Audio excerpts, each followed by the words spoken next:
Good evening, everyone. Buenas tardes. Before I get started, I just want to make sure that everyone can hear. So I've just received the chat that some of you in the Spanish channel cannot hear very well, that the interpreter is speaking in a very low or softly. So if you could make sure that that is working. If it is not, please do feel free to ping us on the chat and we will troubleshoot that momentarily. So good evening, everyone. It's a pleasure to be here tonight. My name is Dr. Amy Ramos, and I've been in the AB 617 space for a couple of years now. I've been working in a couple other communities and helping coordinate some statewide issues or statewide projects in collaboration with CARB. I'm really excited to be able to be here tonight to help bring the human rights lens to our facilitation approach. So you will see us appear in these meetings as neutral facilitators, as ones that allow you all to have the space that you all deserve and are entitled to with AB 617. So you'll hear more about us and our approach as we provide an introduction later in today's presentation. All right, thank you, Amy.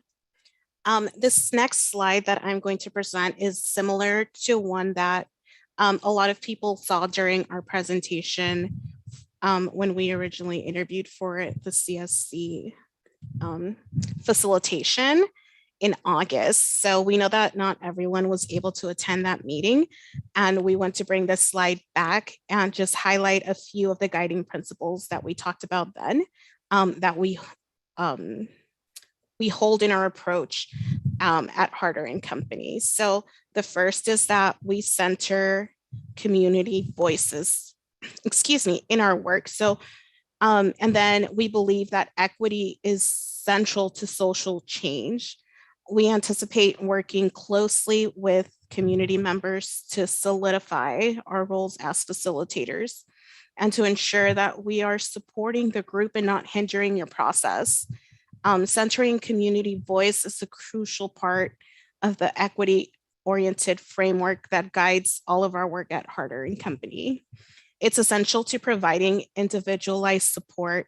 In a few minutes, we are going to engage everyone in conversation about how we at Harder & Company can have a successful transition as your facilitators. We hope to hear in your own words what has worked well from previous facilitation and how we can adapt it to meet your needs and expectations. It's important for us that your input helps shape our role as facilitators so that we can contribute to creating a space and environment that is conducive to meeting your goals. So that's your serp goals, your other goals in the community.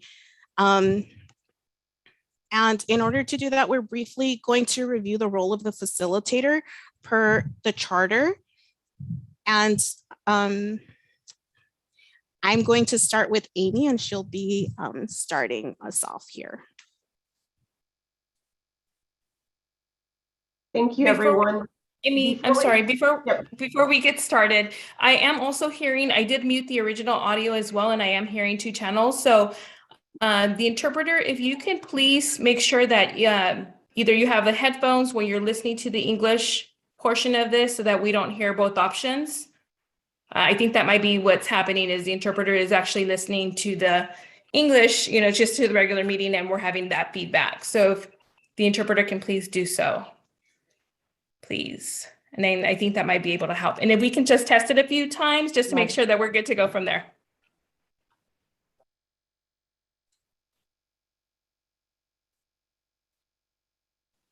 Hi, so this is Emilia. Currently we have Jose as our interpreter. I'm not hearing anything on the Spanish channel. I've been listening to him and I haven't heard any feedback, though. If you could explain what's going on, maybe I could troubleshoot real quick. Yeah, Bianca, can you let us know? I think Bianca is hearing an echo in the Spanish channel. Yes, I'm also here with the ladies in Shafter, and I'm hearing a double, like an echo in English. Right now, I think they muted it, but earlier I was hearing double echo. Oh, okay, so then the audio was muted or it was unmuted? The audio was muted. I actually set up the interpretation for them, so the audio was muted, but the problem was that the interpreter had the English version in high voice, so we were hearing a double echo. It's not coming from the residents; it's coming from the interpreter. Oh, got it. Okay. So then if we could just check on that really quickly with the residents and see if they're still hearing that echo as I'm talking. That way, I'm sure Jose Luis is still interpreting. So if they could just let us know if they're still hearing that echo or how the interpretation sounds. And that way we can make sure that we're getting off. If not, we can log off and come back in or switch roles, whatever works. I am also hearing it, Emilia, so we might need to log off and restart again. I apologize. Okay, sounds good. Thank you. Yeah, so then I think. So we should have Jose Luis log off and have him call back in. Is that right, Marisela? Yes, so Jose Luis will do that. Mm-hmm. Okay, so if you could all bear with us for one moment as we investigate these technology issues. And while we're pausing, want to make sure that everyone is in a safe space. I know that the winds are pretty vigorous where you're at. And so I've been notified that some people may be losing power. So we might have more than one technical issue tonight.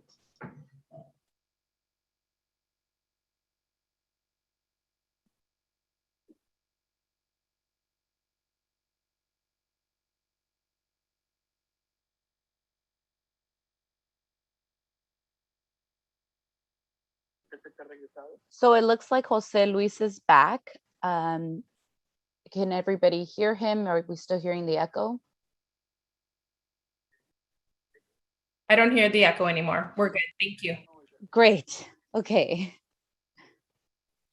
Thank you so much, everyone, for your patience. Yes, of course. Thank you all so much for working together to fix that so quickly. So as we were saying, because this is the first time that you all have a new facilitator, we want to make sure that we not only introduce ourselves as individuals, but tell you a little bit about what makes us unique and how we will be approaching facilitation for your CSCs.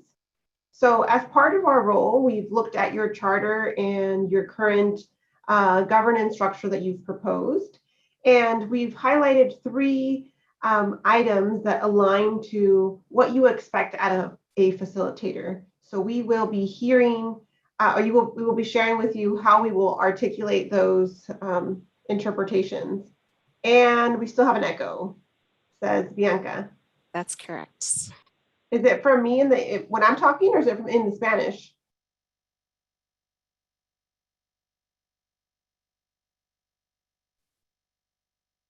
Marisela, do you hear it? Sorry, I was in the channel, and yes, you could still hear it. At the very beginning, it was okay, and then it just gradually got where you can hear both of them. Okay, and it's in the English or in the? It's in the Spanish. You can hear a very like faint English in the background. Okay, I just logged off from a different account that we had on. So let's see if that's maybe what's causing the issue. Okay, so this is testing 1, 2, 3, testing. Can you hear an echo? Please let us know.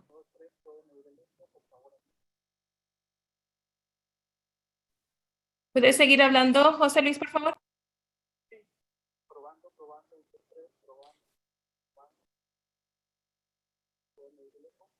And then if somebody in the English can also at the same time as he's doing it, so we can confirm. Yeah, does he have, I feel like I even heard a Spanish right now. I also heard it, yes. Okay. Oh yeah, I hear you. Jose Luis, you have both audios on at the same time. And now I can hear you talking in Spanish and in English. So you will need to change that setup so that we get, if I'm in the English, I should only hear English. No, there shouldn't be anybody in the English channel. We don't use that function for the meetings because when you go into the English channel, then you start to not hear people because then you mute the audio and everybody in the original channel can't hear you. It's a whole mess with interpretation sometimes. But I think that as I'm speaking, I'm pretty sure Jose has been interpreting. So can you still hear that echo? Or should we maybe change something up a bit? We definitely don't want this to persist the whole meeting. It's gotten better for me. I can no longer hear Jose Luis interpreting. Okay, it got better. Okay, So then if try you're, this. okay, I would suggest maybe let's run for like the next 3 minutes, just continue on. And if it persists, then we'll stop. And then at this point, maybe I could try going into the interpretation channel and I can do the interpreting and we'll see if that fixes any issues as well. That sounds perfect. Thank you so much for all of that. Thank you everybody for your patience. So Amy, go ahead. Thank you, Jessica, and thanks everyone. So as I was saying, we want to make sure that you know us on a personal level and know how we approach facilitation, but also know how we've already looked at your governance structure and made sure that we can meet the needs of this CSC by expressing how we will show up and how it aligns to your governance structure. So one of the items that we have here is moderating the steering committee meetings and for helping the committee reach consensus on issues. So we see that as being able to develop inclusive processes that ensure all voices are heard. This troubleshooting with technology is one great example, right? Pausing the process and ensure that everyone is brought along and not just continuing through and powering through the conversation. We will have meetings with the air district one-on-one. We might have meetings with community members or EJ folks and the like. We don't have a stake in the outcome. We expect conflict and we plan to mitigate those issues. As a team who's helped develop the People's Blueprint for AB 617, we've heard directly from many environmental justice folks about what's missing in the CSC process. So you will see us make some recommendations to the air district, some recommendations for your process, and we will work together collaboratively to ensure that nothing is missing in how we show up to help allow everyone who is here to have an equal voice at the table. With that said, I'm going to pass it to Gabby, but before Gabby, I just want to make sure that everything is good. If I can get a thumbs up, Marisela, if you can hear clearly.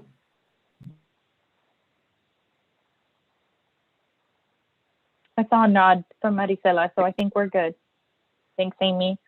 So to continue on with that, as stated by your charter, the other portion of our role is really to support the CSC and overall organization, order, and focus of the meeting to help resolve conflicts and to help reach consensus to ensure that the goals and the objectives of the charter are met.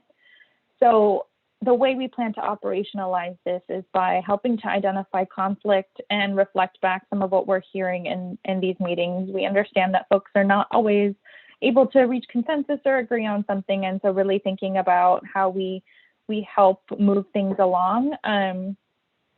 So identifying, alternate spaces when needed to move to action. In addition, sort of around our role in moderating the meeting, we'll try to follow a tight schedule just to ensure that everyone has the ability to participate during the allotted time and, a voice to be able to share their thoughts as well. And then we'll also make sure that we're capturing action items just to make sure that there's opportunity to hold all parties accountable to what folks are agreeing about in these meetings together. And then, of course, we want folks to be treated with respect, to feel like we're here to listen to them and that we value everybody's opinion, no matter what that is. And of course, just to let everybody know that we're always open to feedback and we want to hear directly from you and know if there's anything that we've missed during these meetings or any way that we can improve this facilitation for you all. So Jess will share a little bit more later on about how you can contact us to provide ongoing feedback as well. And with that, I'll hand it back over to Jess. Thank you, Gabby.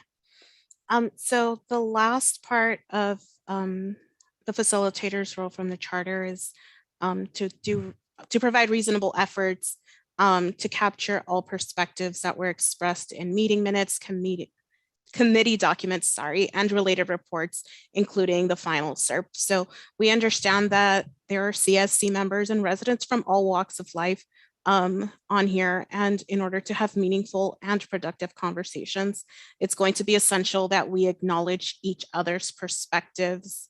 And as facilitators, we want to make sure that everyone feels heard, and we understand that not everybody feels comfortable turning on their mic. Not everybody feels comfortable turning on their camera. So we are more than happy to take your comments in the chat. If you want to email us, we want to make your voice heard to all of the other residents in Shafter. And as you all know, also, the serp is a living document, so we definitely want to get your input on all of that if there are any changes that the committee really wants, and to make it sure that it's documented in a transparent and easily digestible way. Again, it's from people from all different walks of life, so we don't all have the same knowledge of all of these technical terms that are thrown at us sometimes. So again, back to what Gabby was saying, is we really encourage everyone here to provide feedback to both the Air District and Harder and Company. If you feel that we're not being the facilitators that your charter states, and also if you feel that the information that we provided today is misinterpreting your charter in any way, please feel free to bring that up to us as well, especially now during the very first meeting. Because we are going to take these principles and kind of run with those and bring you along with us. So please feel free to do that. And thank you for that. And next, we have a few guiding questions for everyone. So this is the part where we want to hear from you. I will put the questions up so everybody can kind of just take a second to look at those while I read them out. What will a successful transition look like? What challenges might we encounter in the transition? What lessons learned from previous facilitators help inform our engagement? How will you define success? What are you looking for in a facilitator? And everybody feel free to just take those questions in. And we will pause briefly for people to think.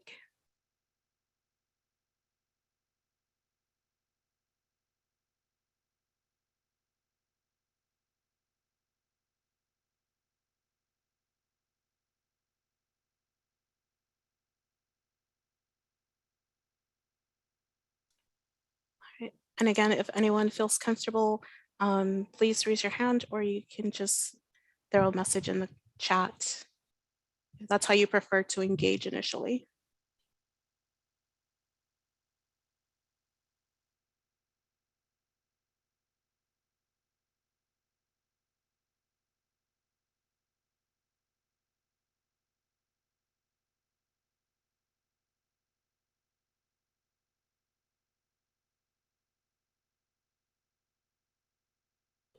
So as we said, we might introduce new processes, but you might already know that there's some things that you don't want to change that are working well.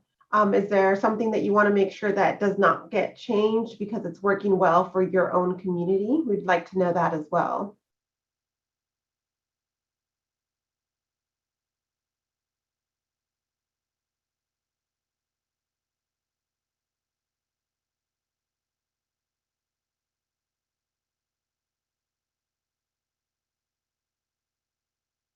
Okay, Gus, I see that you raised your hands. Yeah, maybe this is a little bit off topic on this, but I think like one of the things that really has worked in, I think, in facilitating were and have been the subcommunity or like the subcommittee meetings that were like on the air monitoring, pesticides. I think those were very useful. And if we find some like purposeful time to help facilitate those or bring those back to that, I think that would be useful. Doesn't 100% align to this or pertain to this, but I think it's still useful.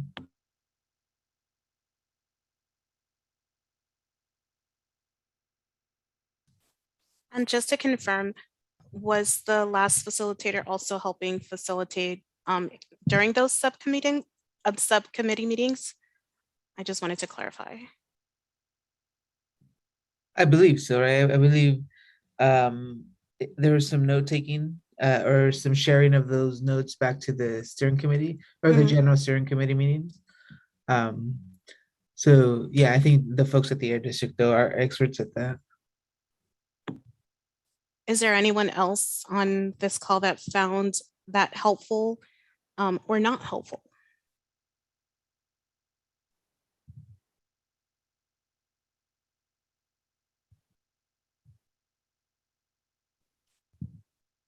Justin, I see a comment in the chat from Annabelle. You want the facilitator to have a clear, transparency, and understandable.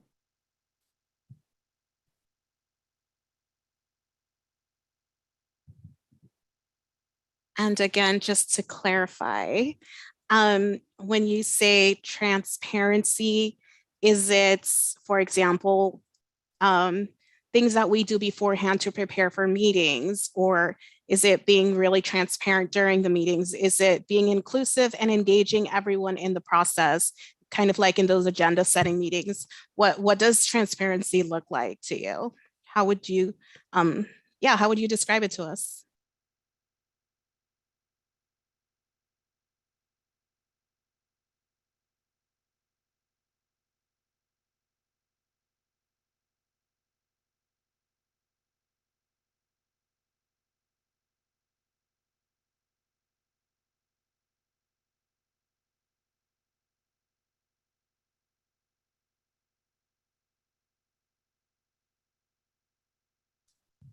Okay, well, okay. Before advancing to any other items in the agenda, to make sure everyone understands them. Okay.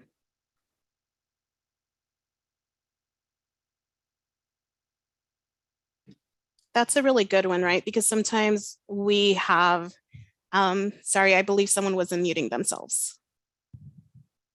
Okay, because sometimes we fail to have a shared understanding of, again, terminology of next steps.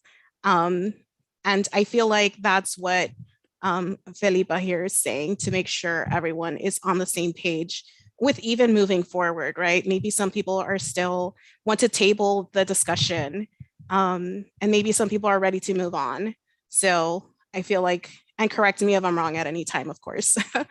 But that's kind of like what I'm hearing. Anyone else agree or disagree? Shake your head, no, yes. I'm trying to look at everybody on the camera to see if anyone else looks like they're about to say something.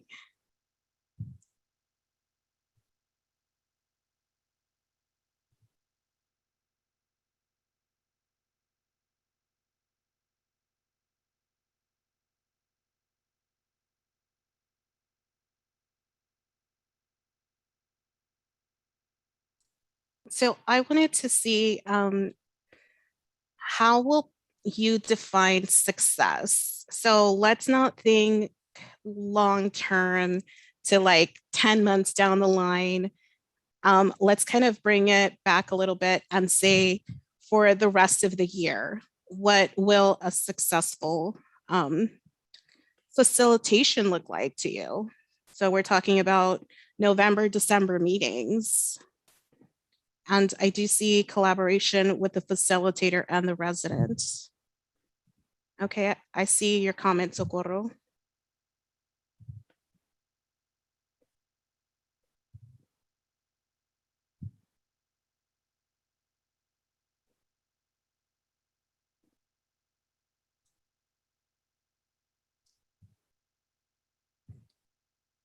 And is that collaboration that you want to see again, as we're preparing for meetings, to engage everyone in them? Or what does that look like to you?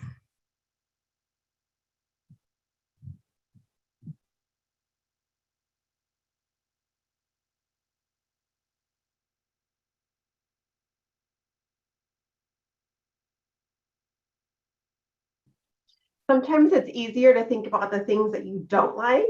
So what are some of the things that you don't want to see us repeat or avoid that maybe the previous facilitator did, or that you don't find are inclusive processes?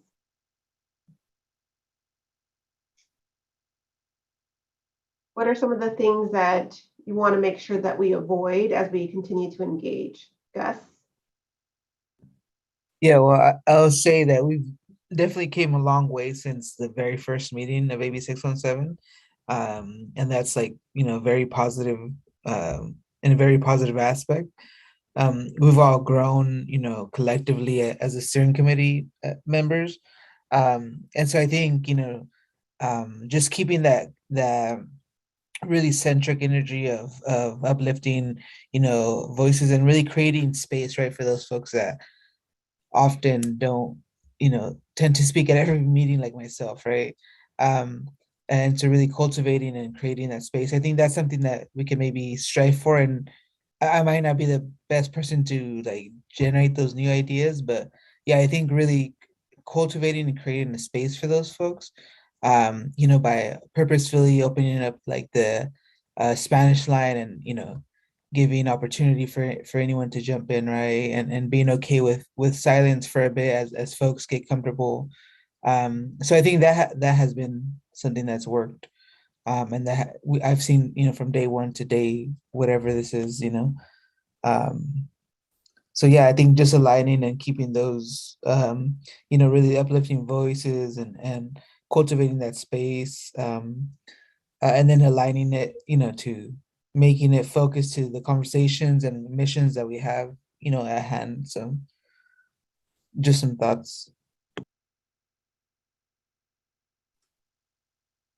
And there is another message in the chats that the last facilitator would just want to move along and not acknowledge residents' comments. Sorry, that changed there on me. Did I finish reading it? Yes. And so I can see why that would be important to everybody. Obviously, to feel heard. This is your space, this is your meeting. So if that's not happening, I can see why you guys would be asking for that now. And I mean, I know we already went over kind of our approach to the work, and I'm personally really happy that, the few people that have spoken up so far are speaking up so freely and letting us know exactly what it is that you have experienced in the past, and that you're sharing that and being comfortable and trusting us to kind of, I mean, on some level, to really kind of take those comments and be actionable, right? And that's a big thing that we've also been hearing. It's kind of like to take something and actually do something about it. And of course, we can't do that without everyone here, because again, this is your space, and we want to, provide you that that information and that ability to, be able to speak up in your own meetings. So I know we still have these 4 questions up. Does anybody else have anything to add? Again, you are more than welcome to just throw in the chat if you're not comfortable unmuting.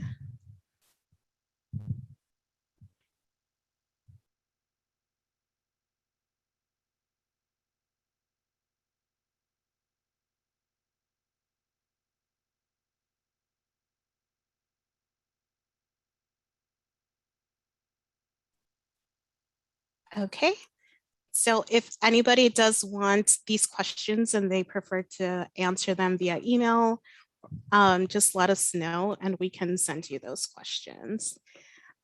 So now we're again bringing it back to you. What questions do you have for the facilitators?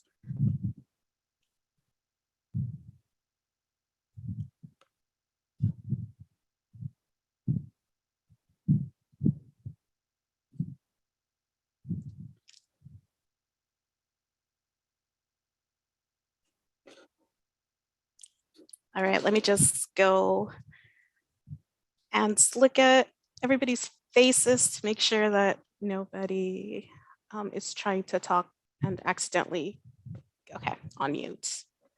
All right, so I don't see any questions. Again, we do encourage everybody to just reach out if you do have any questions at any time. And let's go to, all right. So thank you so much for listening to us talk about ourselves. And thank you for all of those folks that did participate. Again, this is my number, and you can email shafter_AB617_facilitator@harderco.com with any questions. And again, if you want those 4 questions that we brought up earlier, you are more than welcome to email us and ask us for those if you want to chat further about that. All right, and with that, I am going to hand it off to Ryan to talk about the 2021 draft serp annual reports. Let me see, make sure I'm unmuted. Thank you so much, Jessica, Gabby, and Dr. Ramos. It's great to have you. We really appreciate your efforts to engage with the community and looking for ways that we can continue to communicate and work on this program with the community and all the community members to continue to advance the important work of the community emissions reduction program in Shafter. So let me pull up. I got a lot of windows open, so I apologize, and make sure I'm zoomed all the way in. So kind of going back to last year, there's an annual report that is required as part of the requirements of AB 617.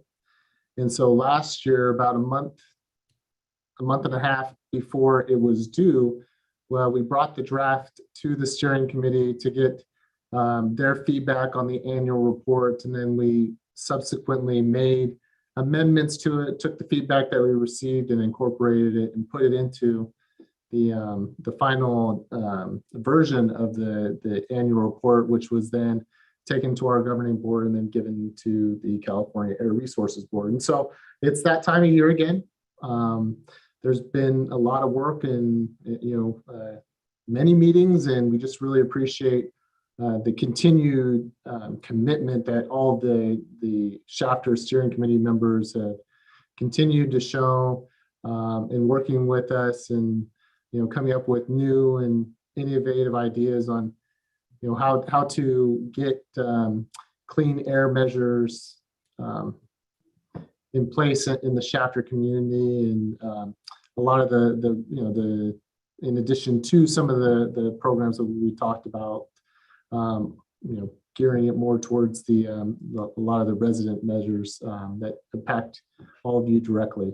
And so I'm going to go ahead and share my screen and bring up the annual report. And this is really just me kind of walking everybody through what is in the report. And I'm going to kind of, as we like to do, kind of bring it all the way back to our homepage and walk everybody through where they can find it. The document itself was provided both in English and in Spanish to the community steering committee members. And so hopefully everybody gets an opportunity over these next few weeks to go through the document and see what information's in there. But I'll cover at a real high level the information that's in there. So I'm going to go ahead and share my screen. It's always one of those nervous things. You want to make sure you pull up the right screen. I got a few. So at this point, everybody should see the district's home screen. And it looks like that's correct. So if you go down to here where it says AB 617 and you click on this, it takes you to the AB 617 homepage. And so there's a community page for everybody. Arvin, Lamont, Stockton, this community in South Central Fresno. Just always like to remind people, if you go here, if you click this button up here, it says language. You can change this into a different language to help you as you browse these web pages. But if you go to the Shafter community page, you'll see on the right-hand side where we have reports. And so this is where the draft version of the annual report is residing. So it's this document right here. And there's a couple of different parts of the annual report. There's also the enforcement report, which is also a piece of that annual report that gets sent off. So I know it's going to be very, very hard. And so this is like, once again, just to kind of go over at a high level what's in the document itself. And so it's got the executive summary. It talks about what the district has done, all the work that the community steering committee has done over the last year, the engagement process, what we've done in the meetings. It kind of gives a background and the purpose of the AB 617 program, talks about your community, has the map of the boundary as well as the 7-mile radius around it of sources that impact the community. It has some of the information that was used by ourselves, the Air District, as well as the California Air Resources Board when selecting a lot of the challenges that the community members face, the health-based metrics that feed into the screening tool that was used. This is the part, we're here tonight. This is the community engagement. This is the real work of the program in implementing 51 measures that are included as part of the community emissions reduction program for the Shafter community. We have 24 community members. We had 35 meetings to date. These are the expected emissions reductions as a result of all the measures. We talk about the transitioning to a virtual environment in what we did to do that, and what it took for all of you to continue to stay engaged and be able to participate in this process.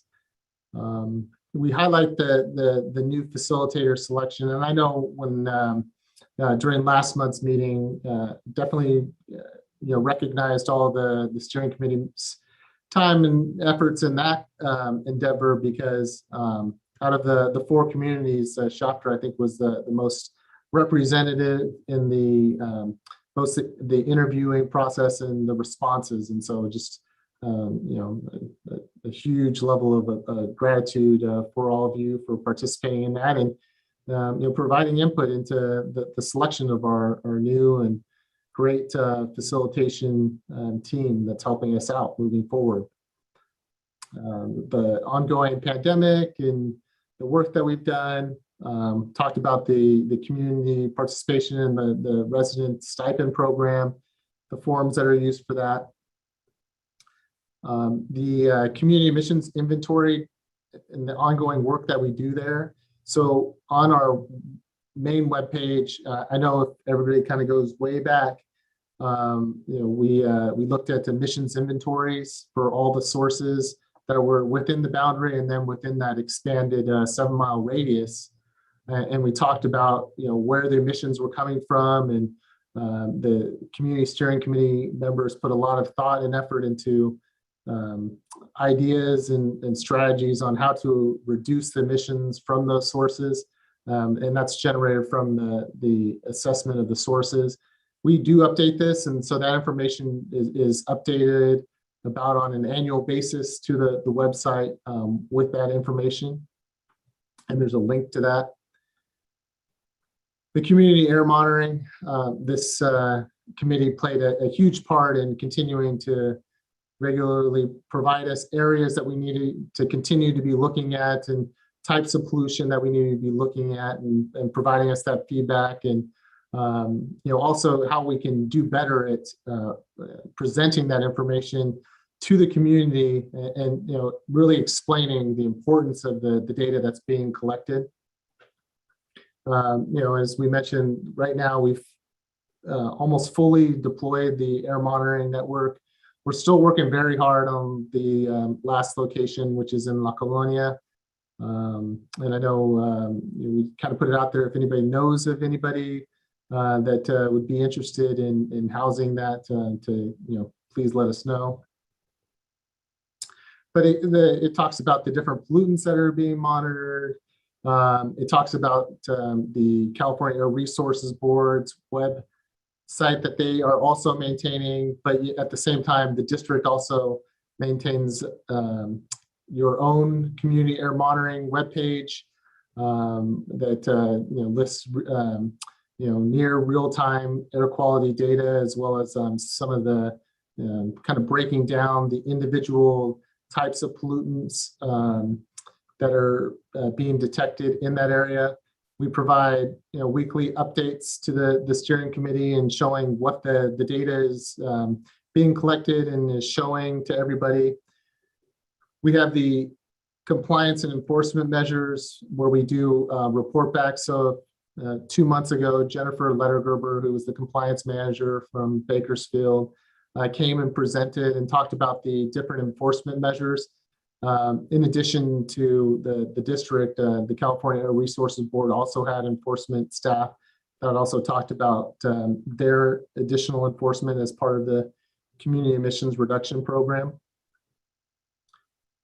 And so in here we have the tables with the individual measures, and it talks about the time and effort and what's been found in this. This is at a higher level. The enforcement report that I talked about breaks down what these violations were and the inspections that were completed. So the regulatory work, and I know this is something that we've heard is very important to communities, not only through incentive measures, but also looking at existing rules and regulations and what else can be done to reduce emissions from stationary sources. And then the California Air Resources Board as well are working, consistently working on ways to address pollution from sources under their jurisdiction as well. And so, one of the things, so on September 23rd was the last, we'd sent out a notice to the steering committee about the workshop that we held last Thursday, which is, it's an important one. It's the oil and gas regulations that we're currently in the process of working on. And so if you weren't able to attend last week's meeting, there will be future workshops. So just be aware of that. And if you see that meeting invite come, or the workshop invite, and you're interested, please take that opportunity to participate. And that's these rules right here. So if you're looking at this page, it's these rules right here were the ones that we talked about last week. So there's a lot of other work that is being done. And then we've provided updates on land use measures that are happening in the community. There's also the work that we're, we have our partners with both the California Air Resources Board as well as the Department of Pesticide Regulations that are continuing to work on the pesticide measures that were included in the community emission reduction program, which included ways to mitigate and reduce the emissions from use of pesticides, as well as a pesticide notification measure. Gives an update on that. And then Heather's going to talk about this a little bit more, but the incentive measures, the work that we're doing to get the funds out to the community to make clean air investments in equipment that are going to have near zero or zero, hopefully zero emissions from them. We have some good news on an outreach event that we're planning next month, and hopefully that goes amazingly, and it could be definitely something that we could use as the model for not only this community, but other communities across the valley. And so this just gives an update on where we are at with what funding was allocated or put to the individual incentive measures, and how much has been spent, and what the emission reductions achieved so far. will be achieved through the spending of those funds. And so that's these pages. A lot of work to be done. A lot of work has been done. The outreach and mitigation measures, and I think this is one of the really innovative things, is pushing not only the Air District but everybody involved, the community members.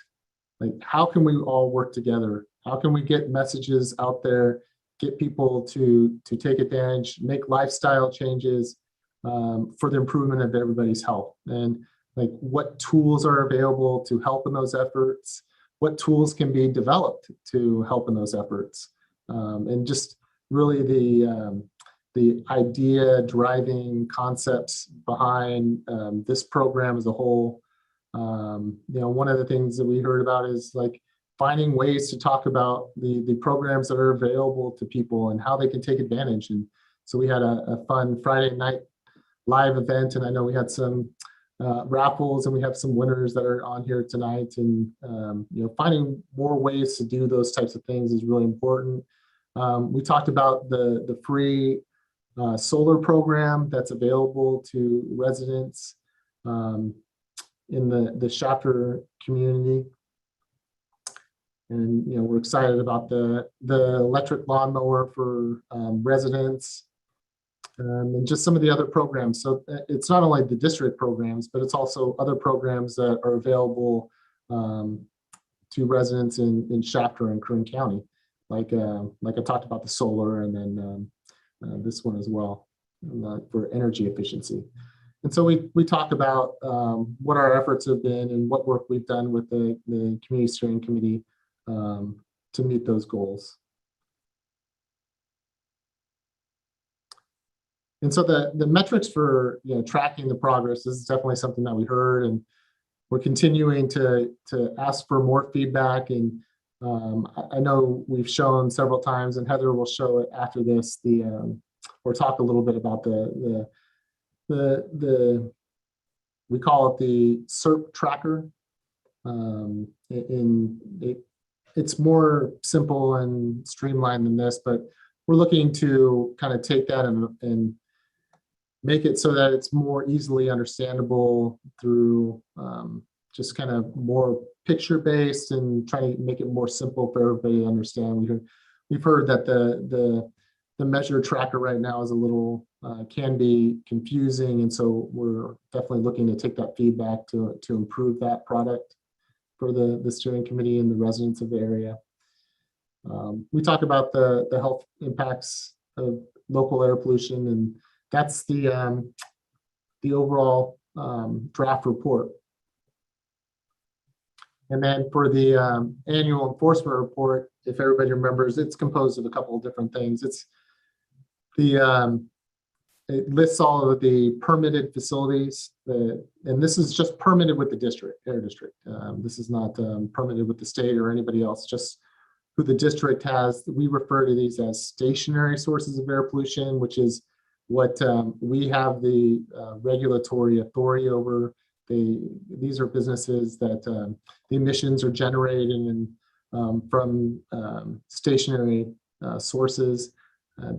Facilities have to get permits with us. We have to do reviews. They have to submit applications. We do reviews on these different operations to make sure that they're using the latest emissions control equipment and the cleanest equipment possible. We have a listing of all the inspections. Ryan? Yeah. I'm sorry, I'm just doing a quick time check.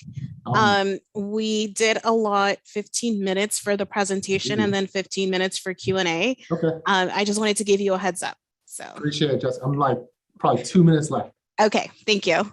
So this one includes the inspections that were performed and the type of inspection that was performed. The complaints that we responded to within the boundary and the 7-mile radius. And then this is a listing of the violations that we observed within the community and we took enforcement action for. And that's it. So I'll be happy to answer anybody's questions. All right. Less than 2 minutes. Thank you. Sorry about that. No, please.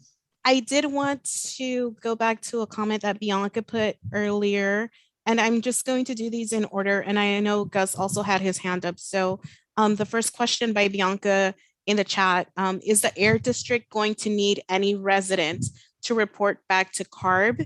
And Bianca, if you want to elaborate on your question, please unmute yourself.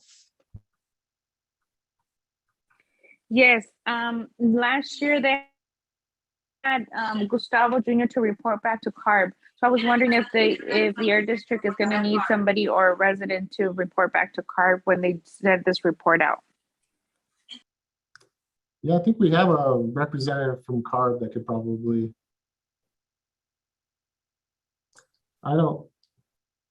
Yeah, this is Scott, and I'm not really sure specifically, Bianca, what you're referring to as far as Gus reporting back to CARB, but we don't typically have any official report back process as it relates to the annual reports. So I'm guessing that if there was some type of report back that Gustavo did to CARB, it was not directly related to the annual report is the only thing that I can think of, but would also maybe ask Gus to chime in if he recalls what that report back was.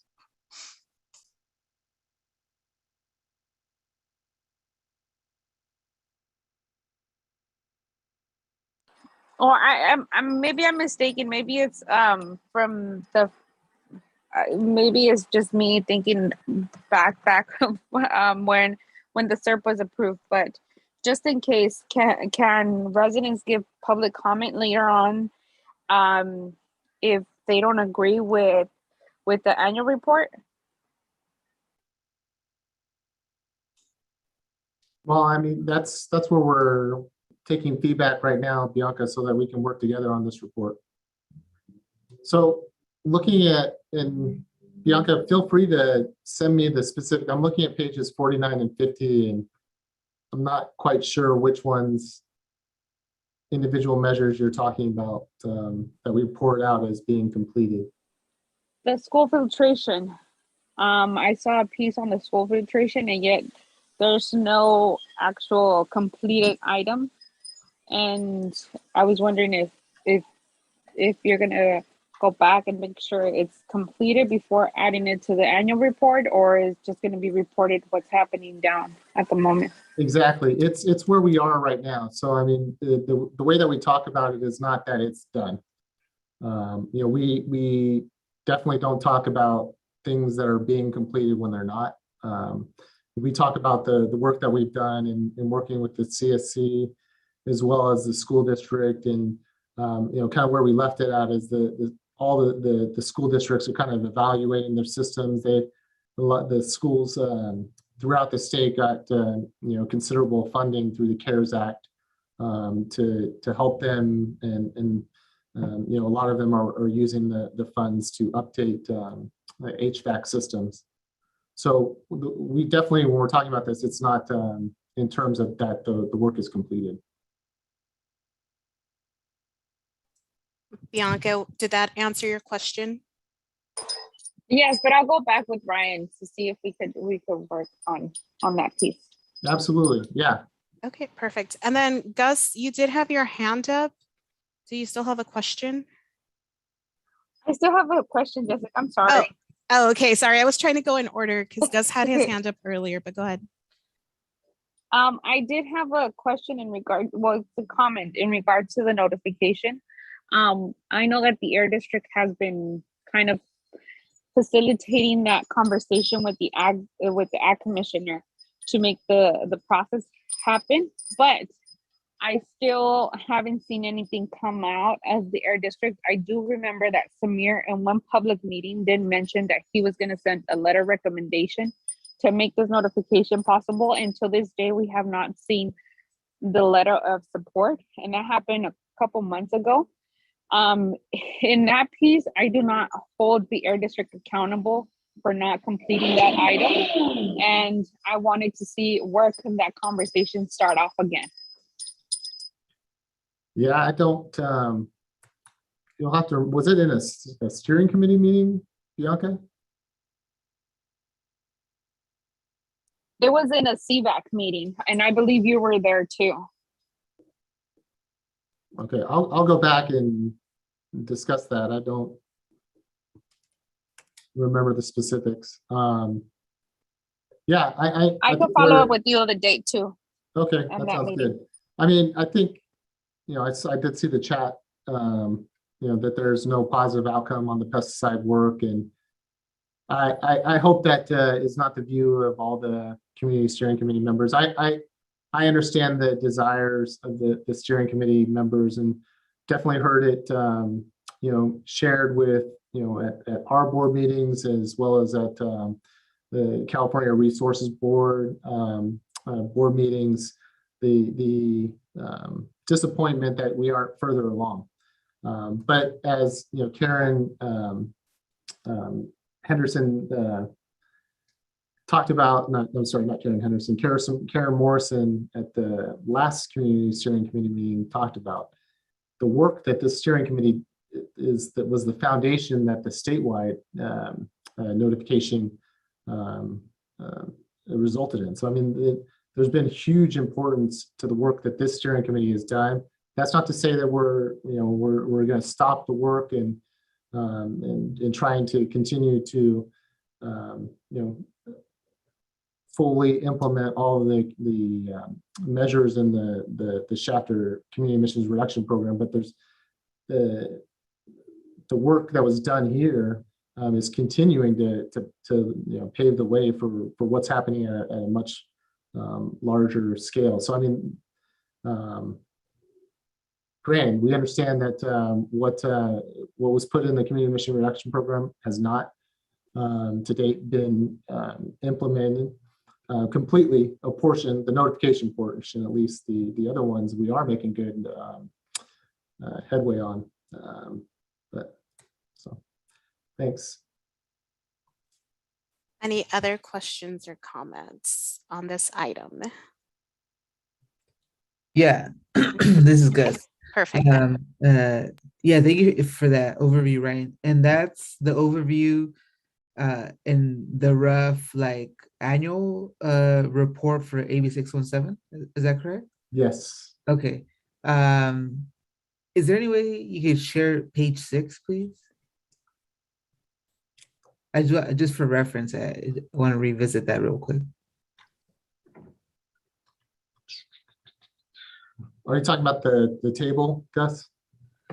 It was, yeah, I think it was a composition of like the cumulative. Yeah, okay. Yeah. Got it.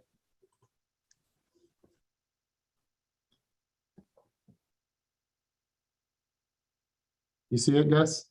Yeah, maybe go down one page. The next page? Yeah, oh, there we go. There, the Shafter, that legend to the right.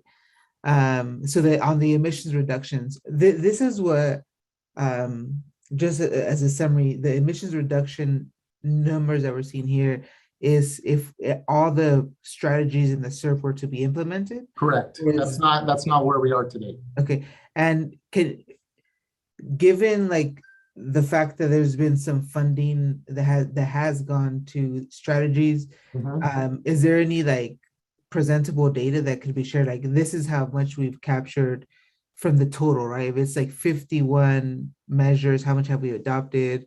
Kind of like a tally of where we're at. Yeah. Is Yeah, that so like adding a new box in here? Yeah, maybe just say like, extending it right. down. Yeah, and just say like, you know, of the 51 measures, Yeah. we have these of the tons of NOx, you know, already for sure, theoretically, we have, you know, reduced these, but, Yeah. you know, assuming based on modeling of, you know, how much money has been allocated, say, for example, for the strategies, PM 2.5. So I think that would be very helpful as well. Okay. Yeah, let us put something together, and we could start off by showing it to you and maybe sharing, make sure that we get what you're thinking. Cool. Thank you. Then we do have Thanks for the suggestion, Gus. Bianca has a comment in the chat. Compare from years before admission till now. Okay.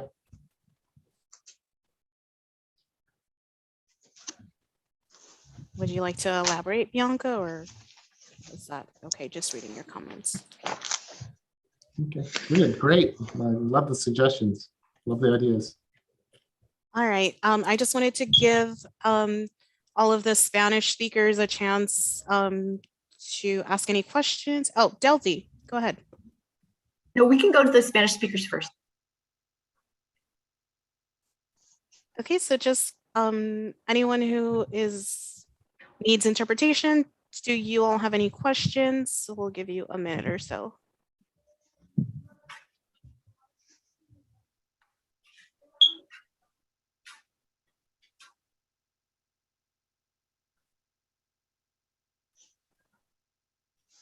While we wait, we could all take a little stretch break. Fermín, Heather's on iba a tener una pregunta porque ahorita no está a modo silencio. ¿Tenía pregunta o comentario? Fermín.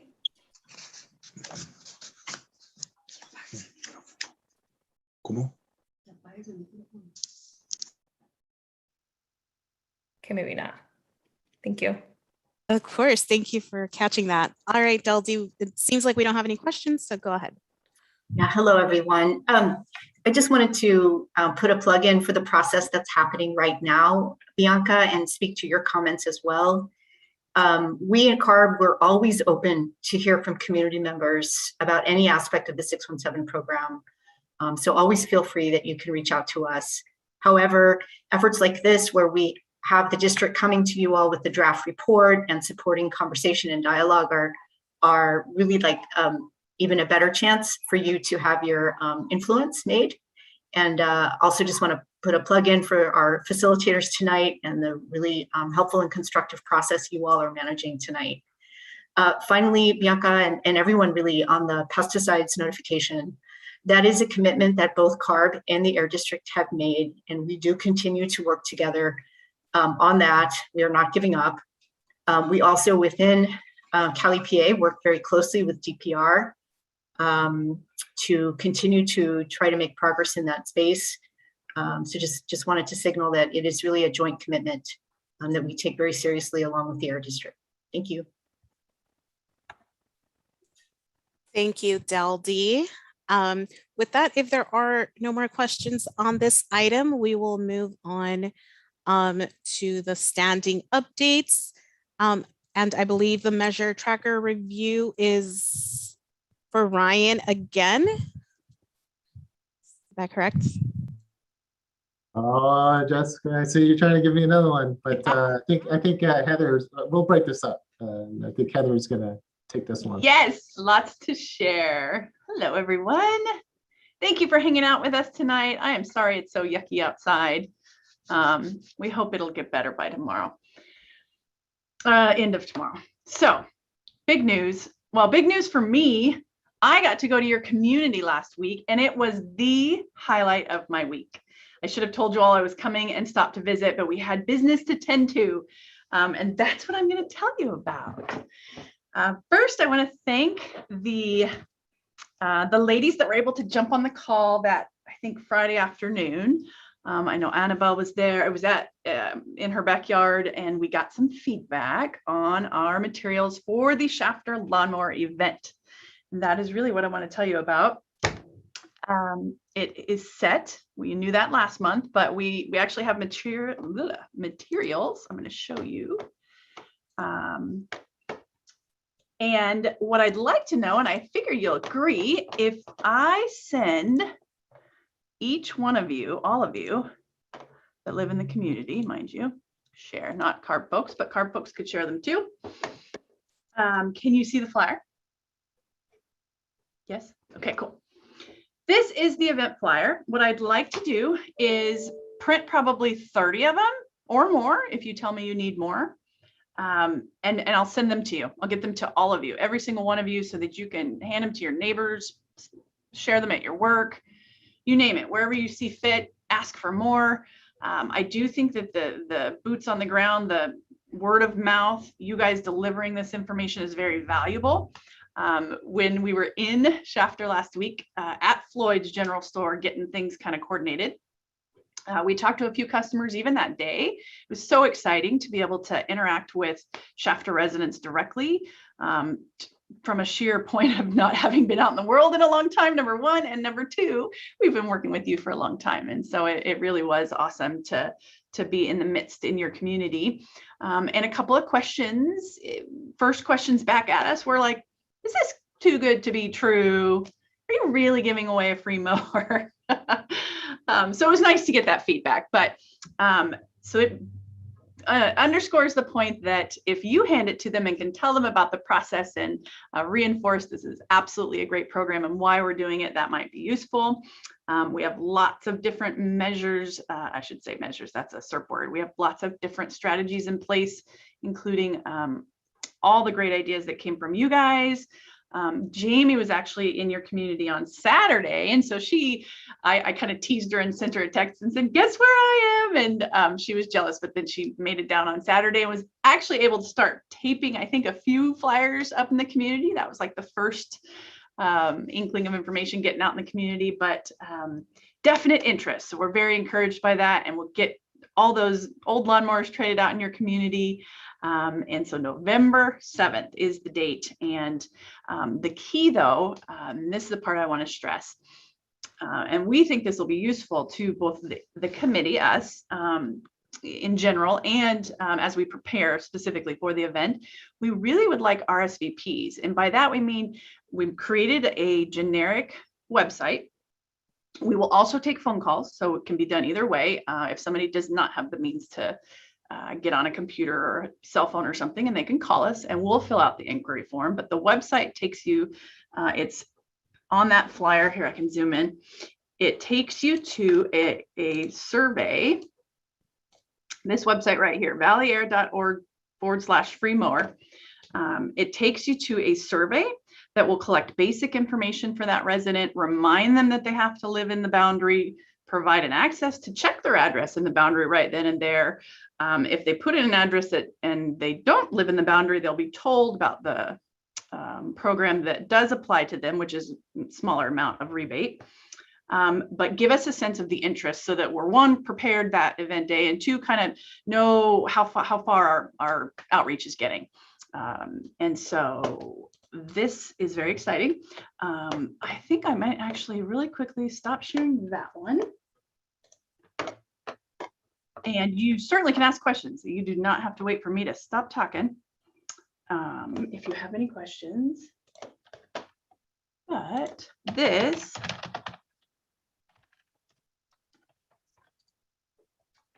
is share screen. There. Can you see the inquiry form? So this is where it go, and we'll capture their basic information. They tell us they don't live in the boundary. It's actually going to tell them that they don't qualify, but there's this awesome other program that they can do. Same language translation available on this page as the other pages Ryan showed you, so we can turn this into Spanish.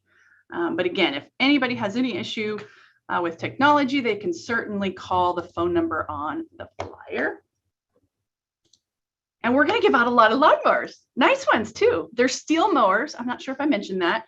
And they're valued at about, I want to say $430. Couple questions folks asked us Saturday that you guys should know the answer to. Do you have to take the steel mower?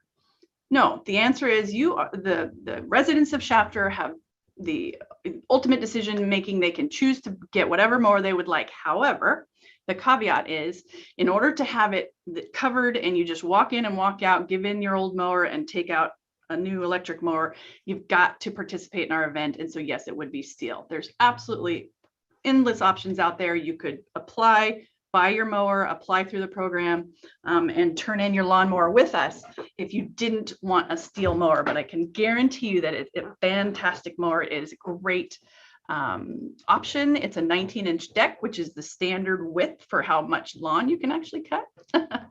And we chatted with the steel folks when we were in Shafter last week.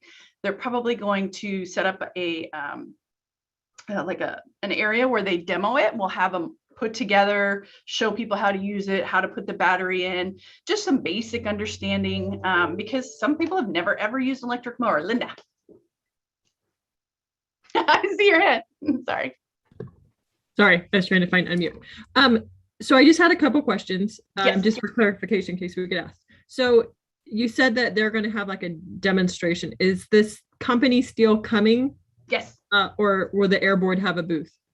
No, so here's how we're going to do it, so you guys understand. Part of the reason we want RSVPs ahead of time is we really don't want to run out. So what we intend to do is have a set amount of mowers on hand, in addition to however many RSVPs we got. So we'll take the RSVPs, plan for those, and then have additional mowers on hand. Steel will be there. They'll be able to answer questions. SA Recycling will be there. They're going to bring a big dumpster from Bakersfield. So that was sort of the original part of this request when chatting with Bianca months ago, found that little bit of a barrier to get into Bakersfield to get rid of the old mower. So you basically can come to the event and do all of it there, including learn how to use your new mower. We haven't established if there's enough bodies. And maybe you guys could volunteer and help and fill in places that allows us the opportunity to spread our resources, but not sure yet if we can put them all together. That's a question that we're still vetting. Obviously, we're still a month out from the event, but we also really have an ask of you, if at all possible. What we'd like to do is provide, for example, at the tune-in tune-up events, if you've ever been to a district tune-in tune-up event, they provide free hot dogs and I think drinks and maybe chips or, just a snack, something that everybody loves food. I mean, I do. So we'd like to bring that concept to this event. It's not on the flyer, but word of mouth, it makes people happy. You show up, get free food, take home a free mower, learn about some programs, reduce your emission output. So if you guys have, Linda or Annabelle or whomever has a nonprofit group of some sort that we can get a little agreement with, and we'll, pay them to run a booth and serve food, let me know. That's something we'd like to add to this event to sort of, increase the excitement.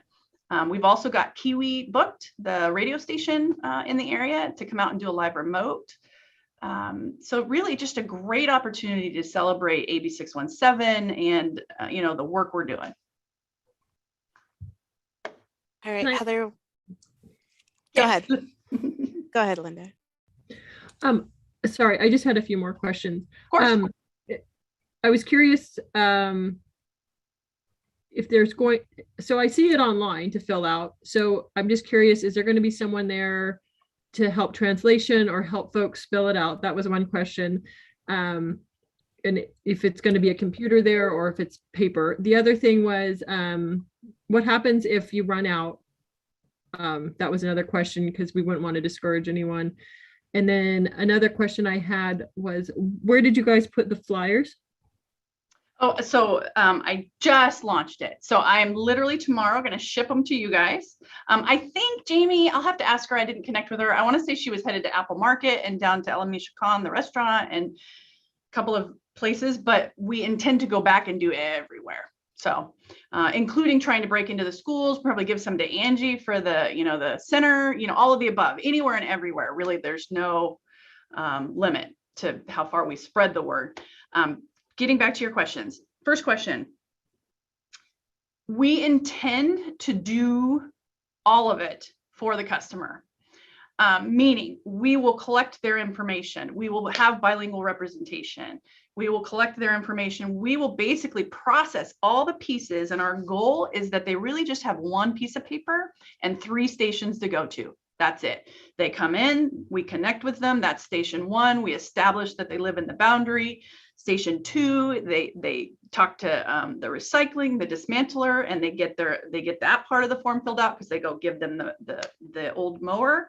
And then 3, you go to our final station where we collect the last of them, make sure the form is done correctly, get you a copy if you need it, and hand over your electric mower. I make it sound simple. I mean, this is essentially what we planned through last week. It was a great day in Shafter, and so we've got a few more details to iron out. And then, of course, the question as to whether we run out of resources. That's part of why this URL or sort of trying to get phone calls or RSVPs in general to get a sense of interest, recognizing somebody could fill out the form and still not show up. So we've got that at stake. We also intend to confirm with those people that do RSVP and pre-filled their app. So we've already saved some time there, got them ready, just kind of one less step maybe for that category. But if we do run out, two things can happen, I think, and certainly open to ideas for you guys. One, if it's sheerly a matter of we just don't physically have any mowers left, but we have lots of money left, we can make up IOUs. We could still take their old mower and coordinate with Steel, and maybe within the next week, get them their new mower. We're definitely working through those contingency plans. The other issue that should be considered is when we get to what 300, I think, roughly, or, let's say we were wildly successful and we're at the point of exhausting what we've committed in the SERP, then that's a whole different question that I'm going to punt to Ryan.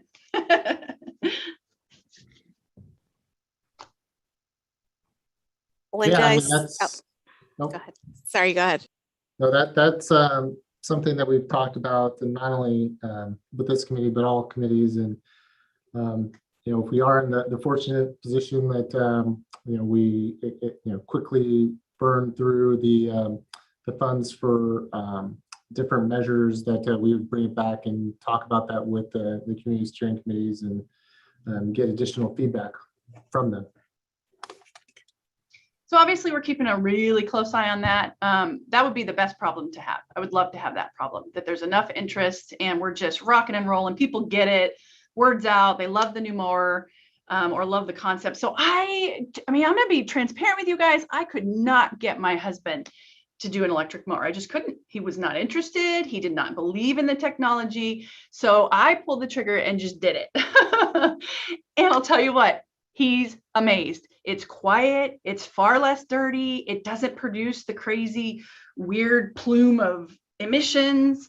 And it's quite nice. So just excited and hopeful that people are ready to embrace this technology. You guys have any more questions? There are yes. 3 questions in the chat. Oh, good. The first one was, can I give a list to Maricela for the RSVP? And that's from Bianca. Yes, Bianca, you can. We'll do that. We'll work with you and get the information plugged in. Absolutely.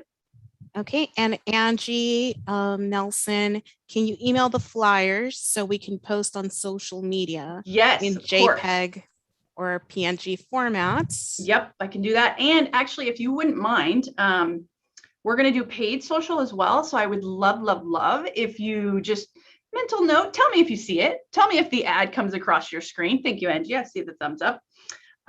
Yes to the question, Linda, we're going to put it in the Shafter Press. So here's the crazy thought I had. So we have all these plans. We're going to put it in the Shafter Press. We're going to flyer everywhere, send flyers home, a couple weeks on the radio station. What happens if we run out of mowers? I'll be like, breaks. But that's, again, I hope to have that issue. We are going to tell the world in the next 3 weeks. And then the last question was Linda asked if it would also be on the Nextdoor app. Okay. Yes. Linda, you're so good. I have that email you sent me a few weeks back and a different one you sent me about 6 months ago. I am dialed in thanks to you. Were we able to work with the city of Shafter on their weekly newsletter? Can they put it in that? Yes, I think we've made headway on that as well. Okay, thank you. All right, and Gus has his hand up as well. Hi, Gus. Hello, sorry, it took me a second there.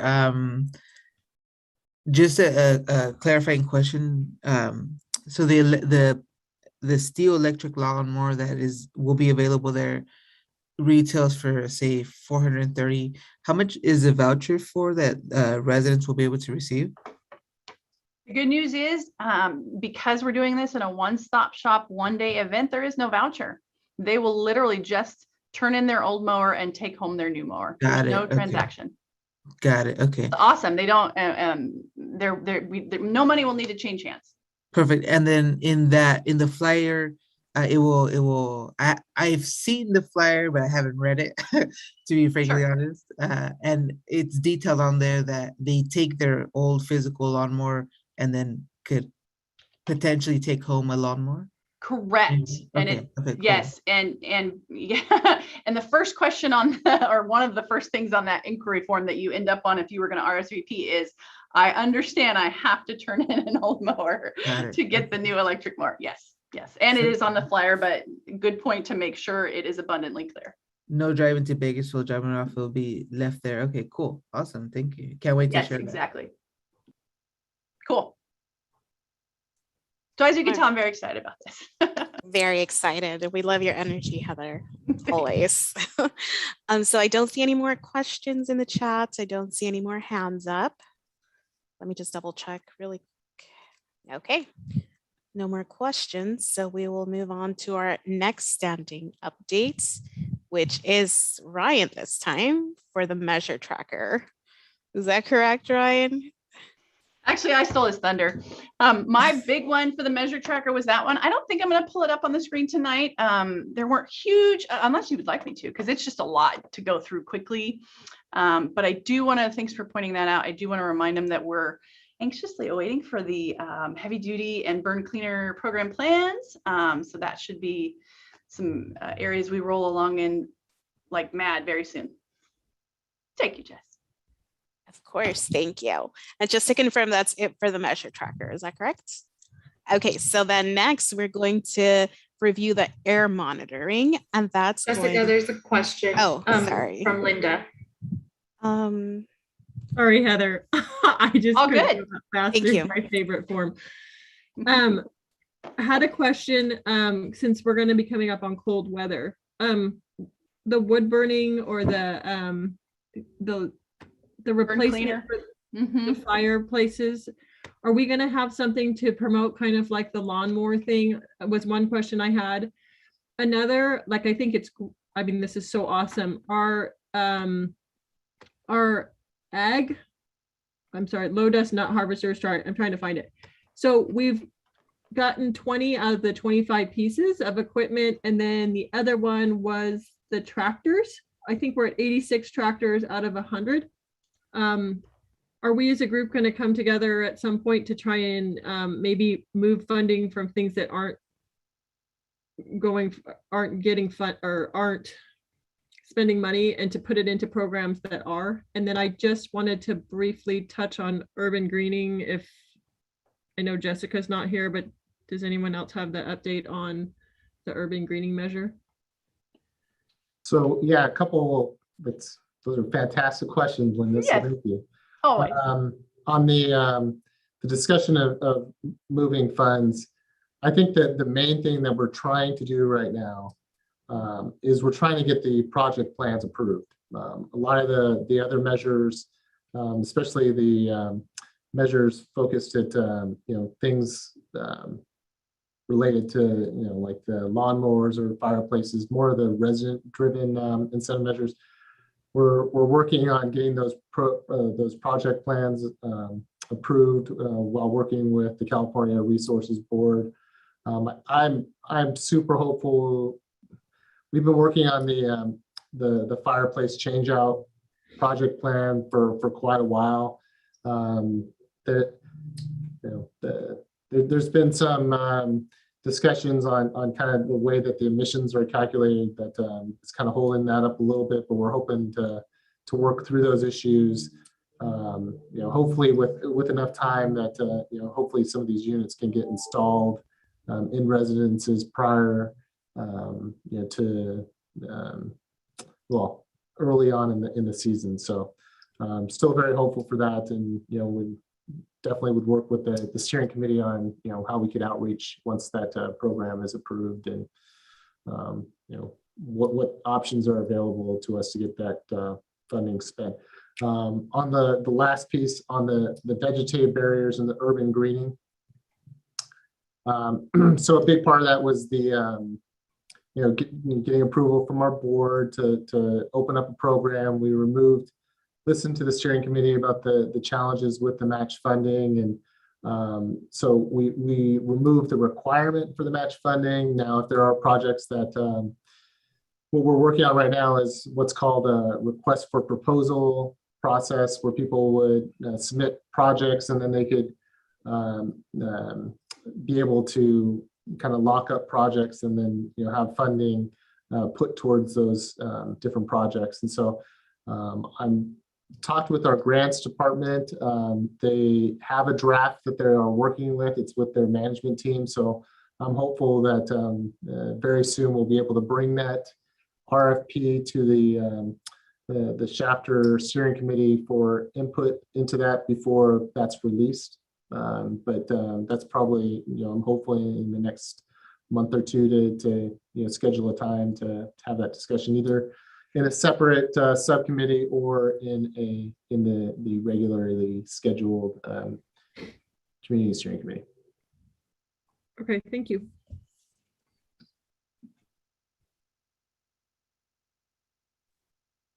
All righty. Thank you everyone for your questions. And now I'm going to pass it on to Chai Tao for the air monitoring updates. Hi, everyone. Yeah, so like Ryan had mentioned earlier, there's only one location left. Everywhere else, we've already implemented all the air monitoring. So that location is at Mexican Colony. And we've been working with Kern County for quite some time, getting some traction onto it. But at this point, they are still awaiting to get approval for the electrical work at the park, that they're gonna have a basketball court there. We're just awaiting that. So in the meantime, and they have not been able to provide us a definitive timeline of when they think they will get the approval for that. And so we're really looking for any other location. If you know of anybody within that area that might have within their yard some good space that we could put that in, we'll definitely pay for the electricity, the ongoing cost of electricity, the electrical infrastructure, and all of that. I know Gus has been trying to find some locations for us as well, and really appreciate his help in looking for it. But we're still looking for another location, just in case if this work with Kern County is going to take a bit longer in getting the electrical infrastructure. So that's where we're at. I think the only thing just to mention, and I think everybody knows this, if you step outside, with the extreme winds that we're seeing right now, we are seeing high levels of PM10, and it's definitely apparent on the air monitoring station, the PM10 air monitor that's in at the DMV office there, and we're expecting that to continue through tomorrow night. So just please be aware and take appropriate precautions. Chai, I just want to follow up with you. Do residents and CSC members know where to send you information? Yeah, I'll go ahead and put my email address here. Okay, perfect.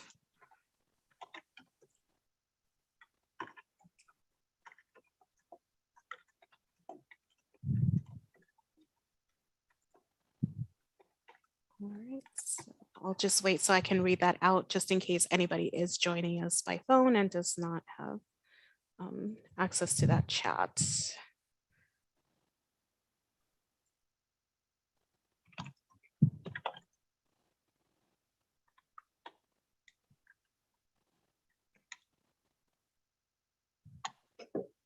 Okay, so that's chai.tao, that's CHAY.THAO@valleyair.org for anybody who does have suggestions.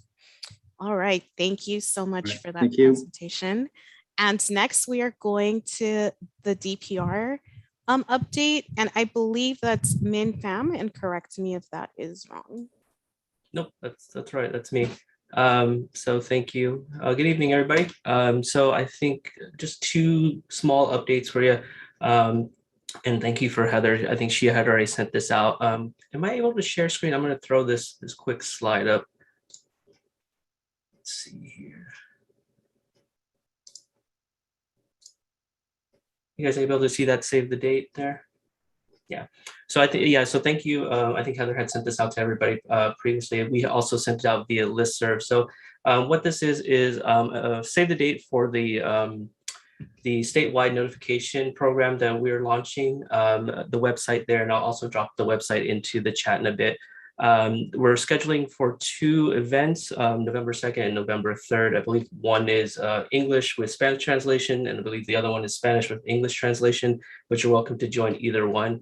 If you hop onto that webpage that's on the flyer there, there is a section that says how to participate, and it'll give you some information on not only these events, but upcoming events as they become available. That webpage also will give you an overview of the whole notification system and what we're doing. I do encourage anybody that can make this to make it. The team there is soliciting essentially input from across the board, whether it's residents, stakeholders, growers, farmers, applicators, whatever it may be. They're looking for additional input on what type of notification you'd like to see, and how, you know, they'll gather that all together and kind of go from there. But I think these 2 sessions are meant to be a public webinar, kind of give you an overview on what they're looking at and solicit stakeholder engagement and just your concerns overall. So I'll go ahead and end that, and I'll drop the link into the chat. Yep, I think Heather beat me to it. Is that the right one? I think so. I think it's the same. Here's the one on Yeah. your save the date. Yeah, I think it's the same one. Yeah. So there you go. So yeah, so if you have any questions regarding that specifically, check out the website. You're more than welcome to email me as well, and I can walk you through whatever I know. It's a couple different teams working on it, and my team's not specifically on that, so I'll give you what I know. What my team is doing is we're continuing with the 1,3D mitigation pilot, which is scheduled to go through the end of this year. So we're kind of trying to get in as many potential volunteers and participants as possible. So we're canvassing basically everybody right now to see if there's any availability for or willingness to participate in field studies.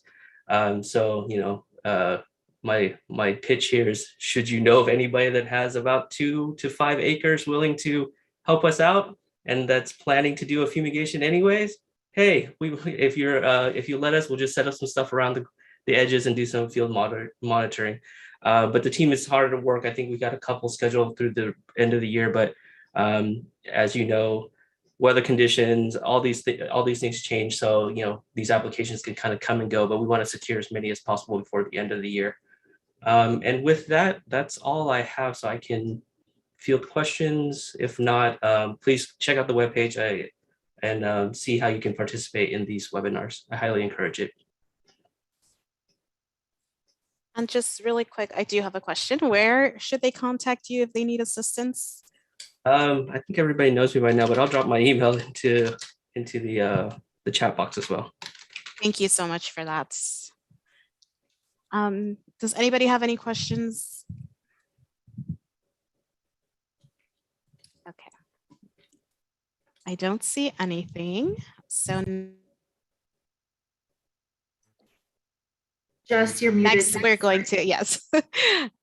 We are going to Scott Wall from CARB. Yes, thank you. Good evening, everybody. Scott Wall with the California Air Resources Board. I just wanted to share that there will be a Community Air Protection Program update at the upcoming CARB board meeting on Thursday, October 28th at 4 p.m. Like all of our board meetings, this is a public meeting via Zoom with an opportunity to provide comments if you'd like. There will be a variety of topics discussed, such as program progress and lessons learned from the implementation of various aspects of the program. What's a bit interesting about this meeting is that the information will be shared by 2 different panels. The first panel will include invited representatives from the air districts and steering committees, as well as recipients of community air grants and supplemental environmental projects. And the second panel will feature CARB staff representing air toxics, our enforcement division, the Office of Community Air Protection, and other programs. And I think the diversity and variety of voices represented at this meeting will make for great conversation, and I'd encourage you to join us if you're interested. And I will also post in chat here the couple of notifications that went out from the California Air Resources Board about the upcoming public meeting. And that's the only update I have for you today.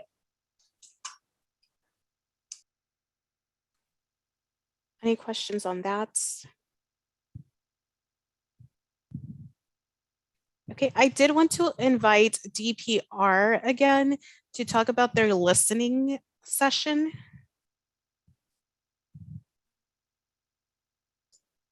I guess that's me. Well, sorry, what listening session? I'm not completely sure I follow. I believe that is what we were told that was going to happen. And I'm not. just to note, that's the same item that Min was Oh, okay. just went over. Yeah, We got public it. webinar. Yeah, Thank you're you. all good. Good, Thank because you, I was Stephanie. like, wait, was there something else that popped up? So sorry. Perfect. No, no worries. Always Thank keeping you you so on your much. toes, Ben. All right, and at this time, I would like to invite any other agency updates.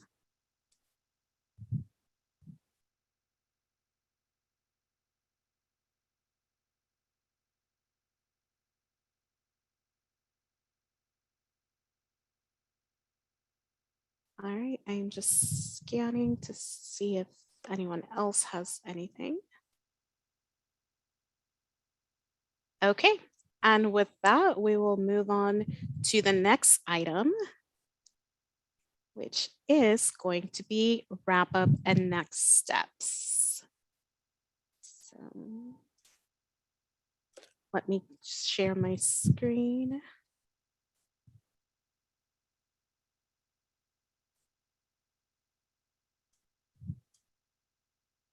Okay, just had it on the right one.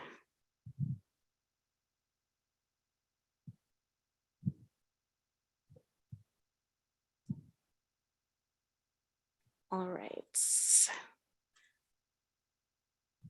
Okay, give me a second. I had it on the right screen and then it tripped me. Thank you all for your patience. All right, our next agenda setting meeting is going to be Thursday, October 14th at 3 p.m. And that is via Zoom. And our next CSC meeting is 5 p.m. on Monday, November 8th via Zoom. I do want to remind everyone here that Harder & Company is going to be hosting the next meeting via our own Zoom account. So we will be updating the Zoom link. So as of November, everybody will be receiving a new Zoom link. You'll get multiple reminders from the Air District regarding this change. So I just, please, after November, don't use the old links. Otherwise you won't be able to join the meeting. Okay. All right, so let me stop sharing. And at this time, I would also like to invite everyone on here to see if you all have any ideas for the next meeting's topics.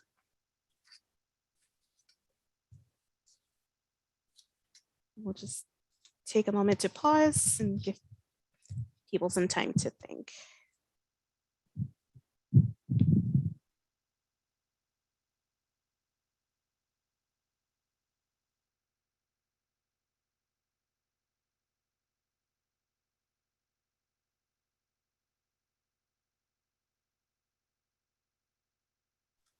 Yes, Bianca, there will be an agenda setting meeting, and that is going to be on Monday, October. I'm sorry, let me double check that date. Because I believe I just told you all a different date. Yes. Let me double check. I want to make sure I give everyone the correct dates. I believe we're on Monday. We're usually a week out on the same day as our meeting. And it's either 3 or 4. I could check. Yeah, I have a Monday the 18th at 3 Yes. o'clock. Yes, so do I. Thank you, Amy. So that was incorrect, what I put in that slide. My apologies. It will be Monday, October 18th at 3 p.m. And the Air District has already sent out that invite with the link. And that will be the agenda setting meeting. Does anybody, thank you, Gabby, for throwing that in the chat. Does anybody have anything regarding the agenda that they want to put on next month? If not, we will move on to public comments. Okay, So public comments is now open. Oh, Linda, our next meeting is going to be on Monday, November 8th at 5 p.m. And we will provide the updated Zoom link from Harder and Company for everyone.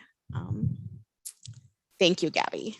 That's the day after our lawnmower event. Did I mention we have this awesome lawnmower event on Sunday, November 7th?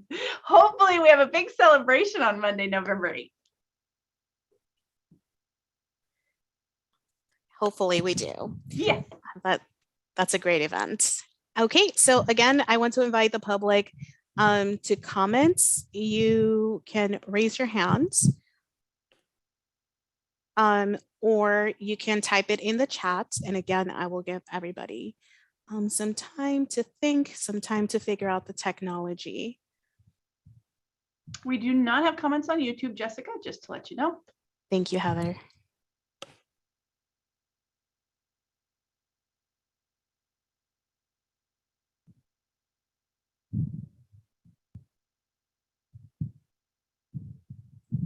Okay, do the Spanish speakers need a little bit more time to get their comments interpreted?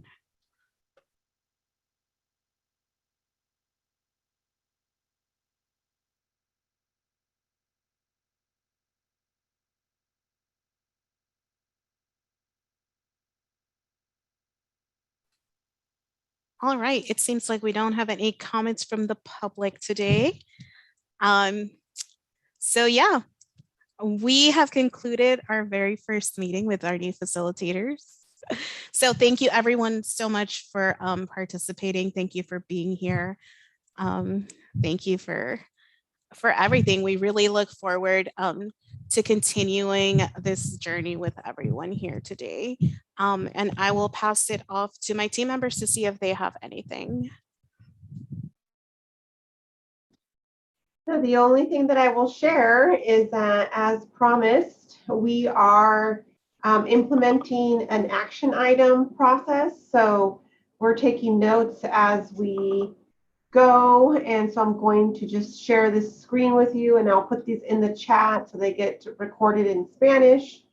But as you all are sharing your comments, we are transforming them into action items, and we will be sending these to the air district to then keep track of on the website. So I will put these in the chat for you all, and please do expect us to have an update on the process for keeping track of action items moving forward. That is one of the new things that we will be implementing.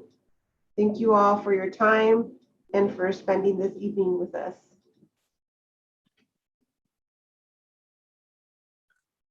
Thank you, everyone. Have a great night. Thank you. Good night. Buenas noches. Buenas noches.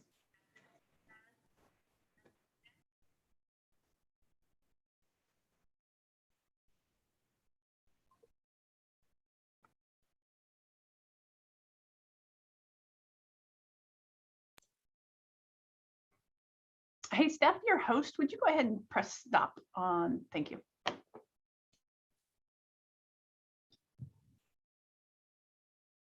For some reason, I can't put anything in the chat.